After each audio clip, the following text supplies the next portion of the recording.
earliest memory I have is sitting up in the loft of our house, and my dad had hired me to format floppy disk, old 5 1/4 inch, really floppy disks on old Tandy 8086 or something like that. That's Alex Sutherland, a Salesforce practice director with Liberty IT Solutions.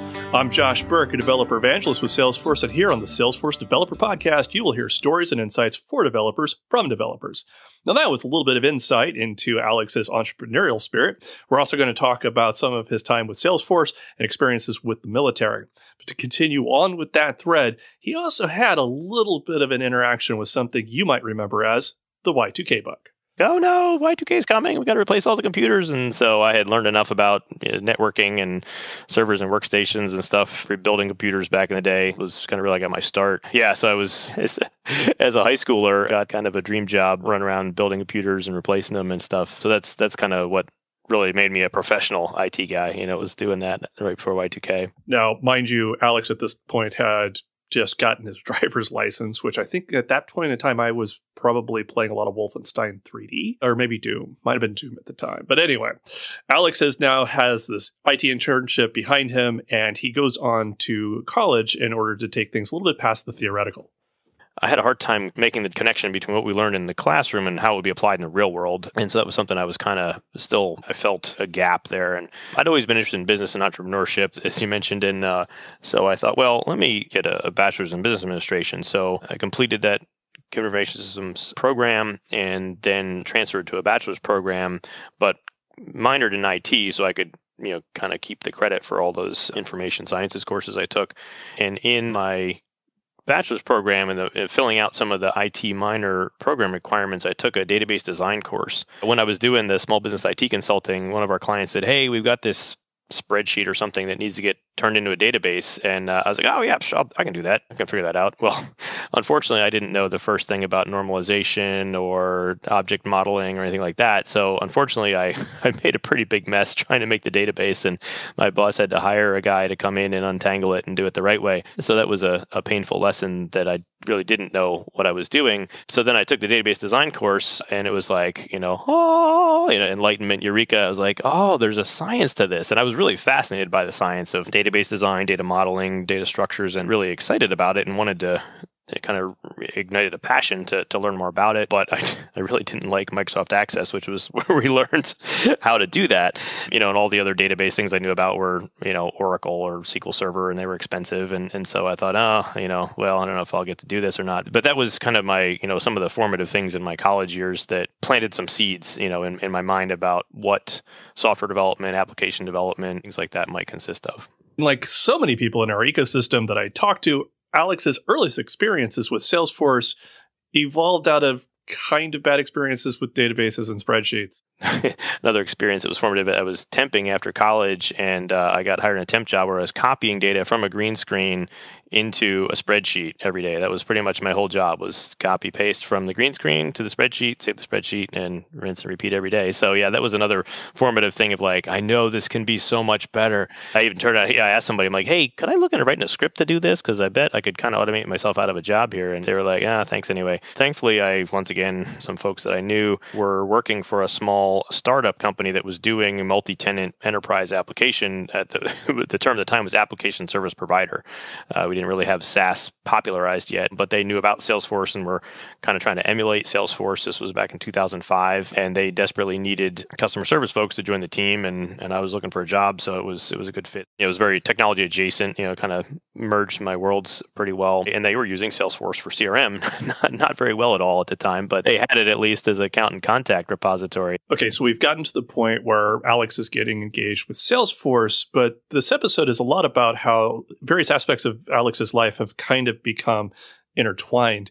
And so in order to reflect that, we have to actually roll back time a little bit, go back to that floppy disk story, and talk a little bit about the military. That floppy disk formatting frustration experience. I saw some Air National Guard airplanes flying training routes over our house and was kind of fascinated and enamored with it and wanted to pursue was interested in, maybe someday pursuing the Air Force. But I kind of, I wasn't sure about it. But when we moved down to Pennsylvania, we moved very close to an Air National Guard base that flew one of my favorite airplanes in the world, the A-10 Warthog. So when I was coming towards the end of high school, I realized I would need some help paying for college, and I was already in the Civil Air Patrol, which is a kind of an auxiliary, like a junior ROTC kind of thing. People are familiar with that.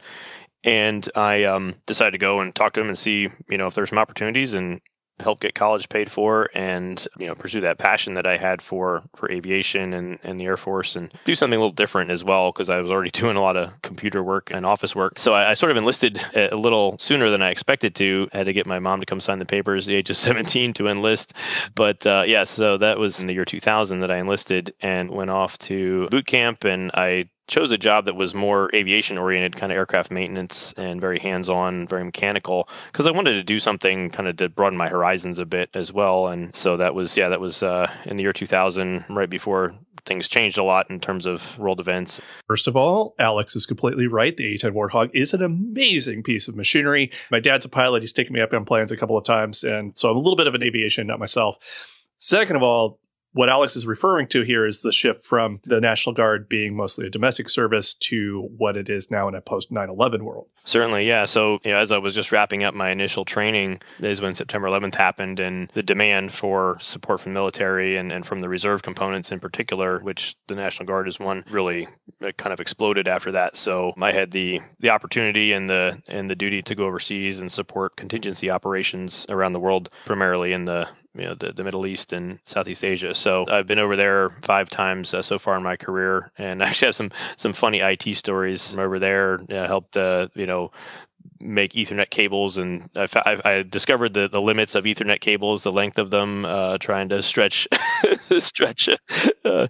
some custom ones a little bit too far and things like that. And I'm glad that I've had that opportunity, because it's opened my eyes so much and broadened my horizons to see those parts of the world and a lot of places in between, traveling there and back, and also to see the evolution of technology over that time and how it's helped me increasingly stay better and better connected with family and friends back home. And actually, some interesting stories about intersections with the Salesforce ecosystem from being overseas as well that have been pretty poignant. And here we get to kind of the crux of the episode, talking about how Alex's life has these overlapping themes. So I pressed him for a more specific example. It's kind of fast forwarding a little bit, but in 2008, I had only been consulting in the Salesforce space for a little while, but I was deployed for a few months overseas, 2007, missed Dreamforce in 2007, just barely. I was on my way back, and I had posted the idea for Salesforce on the iPhone just because I happened to be the first guy to race it up there and post it. And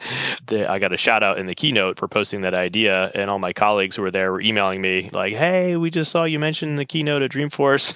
And I was sitting overseas getting those emails like, "Oh man, I wish it was there," but it was nice to know, and be able to hear from them that was happening. And then especially in more recent years, I've been able to have video coaching sessions with folks from the Salesforce military program, and log in and knock out trailhead badges from deployed locations overseas. They keep my certifications current and things like that. So it's really fascinating to see how far it's come since the early days of my career. You said the title. Okay, sorry. Homer Simpson joke. But anyway, yes, so they've now kind of collapsed the sine wave down to Alex's involvement with the Salesforce military, formerly known as VetForce. So let's go into a little bit more detail on that. Idea and vision of, some of the employees there at Salesforce that had military experience and served in the military.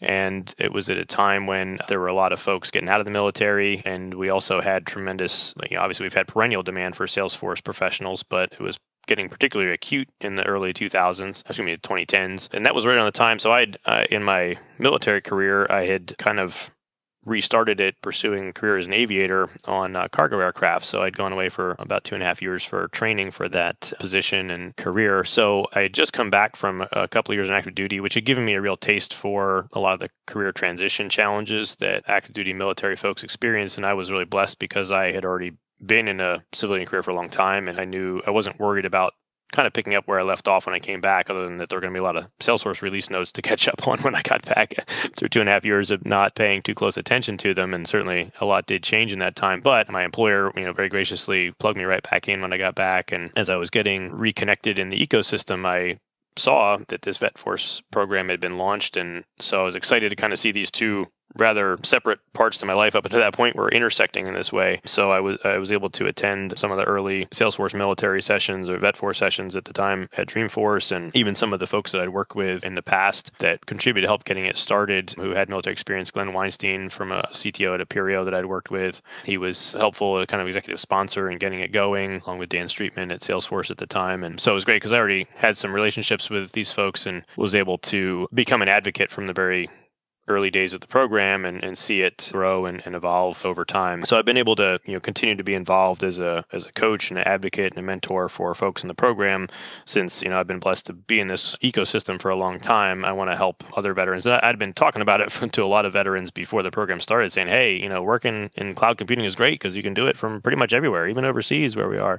So then to have this program created that provide these training resources and a community, career development opportunities, things like that was really exciting for me to make it just easier to present to a military colleague and say, hey, look, here, just go sign up for this community and, I'll see you there. But, I'm not the only person then that is supporting them in this exploration of opportunities in the Salesforce ecosystem. There's this whole community of other folks who are at various points in the journey and can encourage them and coach them and be their wingman as they explore it. Alex's advice for people transitioning out of the military into civilian life is very similar to things we've heard on other episodes of the podcast. For instance, if you go back to Julia's episode where she's talking about just having the willingness to go and experiment with code in order to gain a developer certification on top of her admin skills, Alex sees a similar thing when it comes to people coming out of the military. Oh, yeah, there's so much. And thankfully, there's so many people involved in the Salesforce military program and in other career transition programs like Hiring Our Heroes that Salesforce military is partnering with.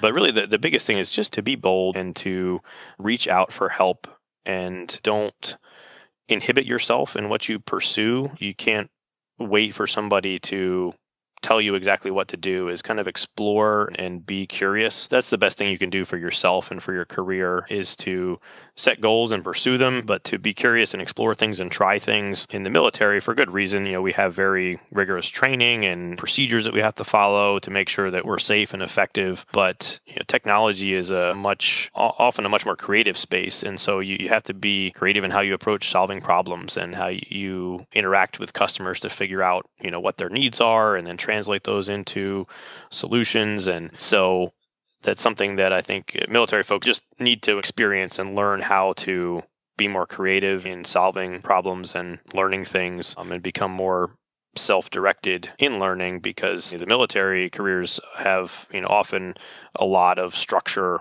already built in and you don't have to discover it. You're kind of very guided in your military career. And for a while, the Salesforce ecosystem was a bit murkier in terms of how you have that career path. But, as the Salesforce certification paths have gotten more defined and broadened, and certainly, the advent of Trailhead has been so fantastic to give folks a map and guidance as they're exploring this incredible platform to build applications on.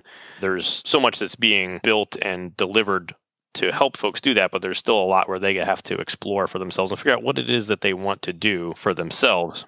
And we would be remiss if we finished the show without talking about another thing that Alex has been deeply involved in, the creation of PhillyForce. In my journey in the Salesforce ecosystem, and I really should go back and give a shout out to the original Philadelphia Salesforce user group. That was how I got into really, original Salesforce development and architecture work, integration work, and finding other passionate Salesforce community members. Thankfully, they met like right next door to the company I was working in where I learned Salesforce. And so I was able to just walk across the parking lot, and Linda Johnson and Mark Kelly, some of my oldest friends in the Salesforce ecosystem, had gotten that started. And so it was like maybe 7 or 8 of us that met in a little conference room for the first Philadelphia user group. And user groups are hard work, and they wax and wane and ebb and flow. And so really enjoyed that. But then after a while, it kind of dwindled. And so along about 2010 or so, after my various steps in my journey as a Salesforce professional, I was trying to find and recruit people who knew something about developing custom code in and around Salesforce. We were just getting the advent of Apex, was just a couple years old, and the customer portal wasn't even called Communities yet, was just coming online, Visualforce. And so there was the Salesforce platform was just beginning to turn into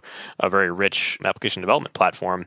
So I was like, I know that there's a handful of us around here in the Philadelphia area that could get together and talk about this stuff and share lessons and ideas and things like that. And other developer user groups were just starting to spring up around the country. I think Luke Kushanik had just started the one up in New York, and a couple other major cities had one one, and I was like, well, hey, let's see what we can get going here in Philly. So kind of put the word out through my Salesforce friends network, and the admin group was kind of dormant at the time, but we launched the Philadelphia Developer User Group, and I wasn't really sure, how many people would show up, but I got the word out as best I could, and I was like, hey, if I get like between 10 and 20 people, I'll be really happy. Like, that's great. And I think we had like 25 people show up to the first meeting, so it was really exciting, and had Suchin Rangan, who's now has done a lot to build the architecture program at Salesforce. He's local and came and presented to us, and it was a great start to the Developer User Group. And it was really exciting because we were able to be involved in the development of the Developer User Group program from the very early days, and had some great folks helping get that launched and grow it over the years. Now, over those years, PhillyForce has grown in size and scope, and it's become more regional, and they actually launched their own community events, also previously called PhillyForce,